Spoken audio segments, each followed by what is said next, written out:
ದೃಷ್ಟಿಯಿಂದ ನಾವು ಕೇಳ್ತಾ ಇರೋದು ಈ ಥರದ ಏನು ಬೆಳವಣಿಗೆಗಳು ನಡೀತಾ ಇದೆ? ಯಾರಾದರೂ ರಾಜೀನಾಮೆ ಕೊಡು ಅಂದರೆ ಕೊಟ್ಟುಬಿಡೋಕ್ಕೆ ಜನ 7 ಕೋಟಿ ಜನ ಆಯ್ಕೆ ಮಾಡಿರೋದು ಸರ್ಕಾರ, ಕಾಂಗ್ರೆಸ್ ಸರ್ಕಾರನ. ಅದಕ್ಕೆ ಈ ಸಂದರ್ಭದಲ್ಲಿ ದಸರಾ ಆಚರಣೆ ಸಂದರ್ಭದಲ್ಲಿ ರಾಜಕೀಯ ಬೆರೆಸಲಿಕ್ಕೆ ನನಗೆ ಇಷ್ಟ ಇಲ್ಲ. ಅದನ್ನು ಪ್ರತ್ಯೇಕವಾಗಿ ಚರ್ಚೆ ಮಾಡೋಣ.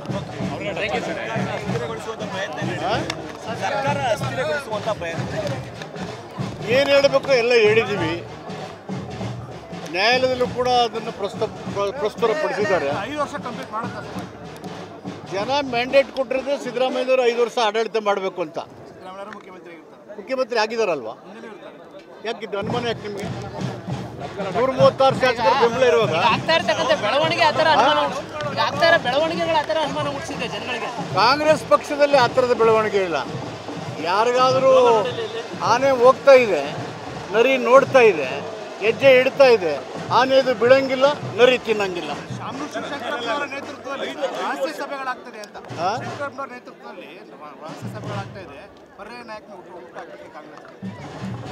ಯಾವ ಬೆಳವಣಿಗೆಗೂ ಇಲ್ಲ. ಶಾಸಕಾಂಗ ಸಭೆ, AICC ಶಾಸಕಾಂಗ ಸಭೆ, AICC ಸಿದ್ದರಾಮಯ್ಯನವರು ಮುಖ್ಯಮಂತ್ರಿ ಅಂತೇಳಿ ತೀರ್ಮಾನ ಮಾಡಿದರೆ ಸರ್ವಾನುಮತದಿಂದ ರಾಜ್ಯದ 7 ಕೋಟಿ ಜನರು ಆಶೀರ್ವಾದ ಮಾಡಿ 135 ಶಾಸಕರನ್ನು ಗೆಲ್ಲಿಸ್ಕೊಟ್ಟಿದ್ದಾರೆ. ಪ್ರಜಾಪ್ರಭುತ್ವದಲ್ಲಿ BJPಯ ದುರಾಡಳಿತ ಭ್ರಷ್ಟಾಚಾರದ ವಿರುದ್ಧ ಕೊಟ್ಟಂಥ ಮ್ಯಾಂಡೇಟ್ ಅದು. ಯಾವುದ್ರ ವಿರುದ್ಧ? ವ್ಯಾಪಕ ಭ್ರಷ್ಟಾಚಾರ, ದುರಾಡಳಿತ BJP ವಿರುದ್ಧ ಕೊಟ್ಟಂಥ ಮ್ಯಾಂಡೇಟು. 135 ಜನ ಶಾಸಕರು ಆಯ್ಕೆ ಆದಮೇಲೆ how can an elected government can be destabilised? 5 ವರ್ಷ ಸಿಎಂ ಸಿದ್ದರಾಮಯ್ಯನವರೇ ಮುಂದುವರಿದ್ದಾರೆ. ನಿಮ್ಗೆ ಯಾಕೆ doubt? Why are you doubting? ಏನು ಡೌಟ್ ಯಾಕೆ? ಅಂದ್ರೆ ಈಗ ಮೂಡದಲ್ಲಿ ಆಗ್ತಾ ಇರ್ತಕ್ಕಂಥ ಬೆಳವಣಿಗೆಗಳು ಜನರಲ್ಲಿ ಆ ಥರ ಅನುಮಾನ ಹುಟ್ಟಿಸಿದೆ. ಅಲ್ಲೇನು ಬೆಳವಣಿಗೆ ಏನಿಲ್ವಲ್ಲ? Where is the role of chief minister Siddaramaiah? CLP meeting ನಮ್ಮ ರಾಜ್ಯದ ಅಭಿವೃದ್ಧಿ ಚರ್ಚೆ ಮಾಡಬೇಕಲ್ವಾ? ಅದಕ್ಕೆ ಕರೆದಿದ್ದೀವಿ.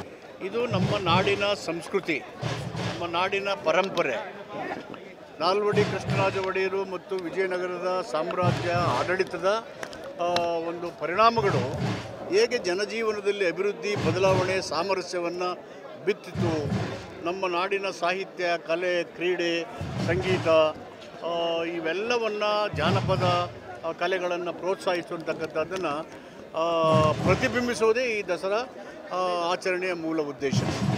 ಇದು ಸಾಂಸ್ಕೃತಿಕವಾಗಿ, ಧಾರ್ಮಿಕವಾಗಿ, ಸಾಮಾಜಿಕವಾಗಿ, ರಾಜಕೀಯವಾಗಿ ಎಲ್ಲ ಕ್ಷೇತ್ರಗಳನ್ನು ಪ್ರತಿಬಿಂಬಿಸುವಂಥ ಒಂದು ಪ್ರಮುಖವಾದಂಥ ಆಚರಣೆ. ಆದ್ದರಿಂದ ಎಲ್ಲ ಸಮುದಾಯಗಳು, ಎಲ್ಲ ರಾಜಕೀಯ ಪಕ್ಷಗಳು ರಾಜಕೀಯ ಜಂಜಾಟಗಳನ್ನು ಬಿಟ್ಟು ಹೊರತುಪಡಿಸಿ ಈ ದಸರೆಯನ್ನು ವಿಜೃಂಭಣೆಯನ್ನು ಆಚರಣೆ ಮಾಡ್ತಾರೆ.